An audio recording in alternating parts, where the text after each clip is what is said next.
Hi Jenna, I hope you're doing well today. I really enjoyed listening to your posts and all the different points you brought up. I thought when you talked about different cultural settings, that was a great point. And you're right, what happens in other cultures might not be the same for us.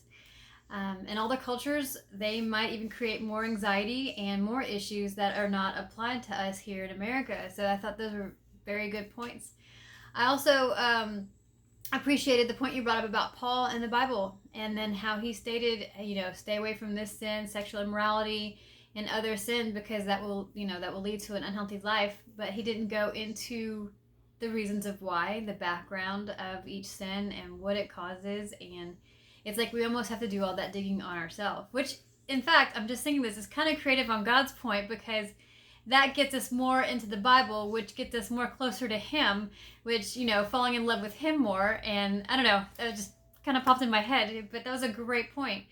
Like the Bible says, love God with all of our hearts, and, love our neighbor as ourselves. And it's not, even though it's a commandment, it's something that we want to desire to do, and we want to love God. And when we love God, we take it. It takes care of our mind, because we're doing scriptures over our mind, our body, our health, and our body is a temple. I mean, that's the three pillars of mental health: mind, body, and spirit. We take care of all those three.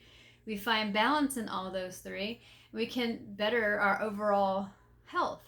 And which reminds me of, even when it comes to depression, I was looking up journal articles that were talking about changes we can make in our own life. We may not know the reason why. It might be biological, environment, or psychosocial. It might be any number of things that can create a mental disorder. But now that we know, what choices can we make to better our lifestyle?